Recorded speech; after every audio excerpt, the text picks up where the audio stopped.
ආයිබෝන් අදත් සුපුරුදු පරිදි ඔබත් එක්ක කතා කරන්න සූදානම් ඔබට කරන්න පුළුවන් අපූර්ව ව්‍යාපාරයක් පිළිබඳව.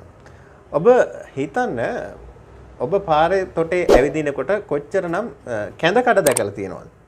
ඔබ හිතනවද මේ කැඳ කඩ කොච්චර දුරට සාර්ථක වෙලා ඇද්ද කියලා? මොකද කැඳ කඩයක් එක දිගට කරගෙන යන්නේ නැහැ ඒක අසාර්ථක නම්.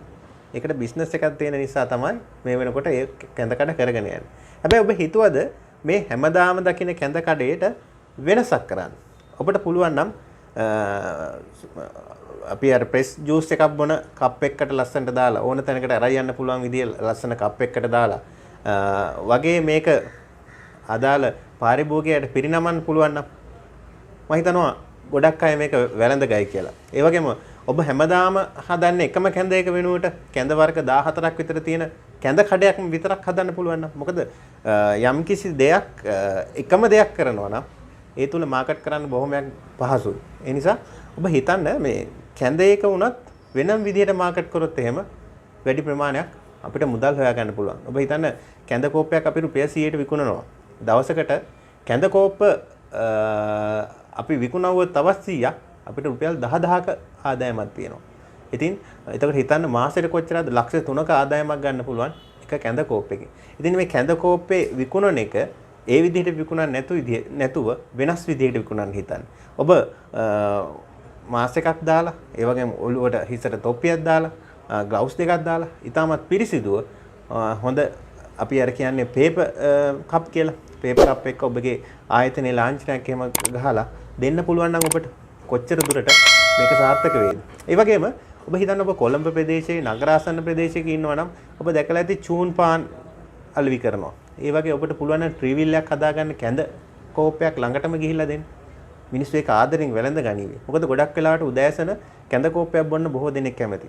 ඔබට පුළුවන් නම් ත්‍රිරෝද රතයක් ඉතා අලංකාර විදියට ඔබගේ ආයතනයේ නම සඳහන් කරලා මේ කැඳ එකක් ගෙදරින් ගෙදරට අරන් ගිහිල්ලා දෙන ක්‍රමයක් හදාගන්න. නැත්නම් අපිට පුළුවන් නම් ඩිලිවරි සර්විස් එකක් හදාගන්න. කෝල් එකක් දුන්නාට පස්සේ ගෙදරට ගෙනත් දෙන විදිය. මොකද අද මේ වෙනකොට කොත්තු බ්‍රෑන්ඩ් වෙලා තියෙනවා. ඒ වගේම රෙස්ටුරන්ට් බ්‍රෑන්ඩ් වෙලා තියෙනවා. හැබැයි තාම කැඳ බ්‍රෑන්ඩ් කරන්න බැරි වෙලා තියෙනවා. අපිට පුළුවන් කැඳ හදන්න විවිධ දේවල් වලින් ඒ වගේ තියෙන ಗುಣ අපිට කතා කරන්න පුළුවන්. මොකද ඒක සමාජයට කරන ලොකු පිනක්. ඒ වගේ මේක සමාජයට කරන්නා වූ මෙහෙවරක් විදිහට තමයි මම නම් දකින්නේ.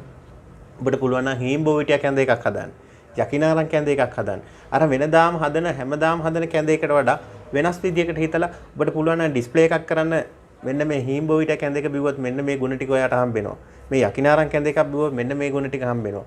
මෙන්න මේ ගොටුකොළ කැඳ එකක් බිව්වොත් ඔයාලට මෙන්න මේ වගේ ගුණ ටික හම්බ වෙනවා කියලා බෝඩ් ටිකක් එහෙම ගහලා Facebook page එකක් හදලා YouTube channel එකක් හදලා මේක ප්‍රචාරය කරොත් එහෙම ඔයාලට කොච්චර බිස්නස් එකක් එයිද?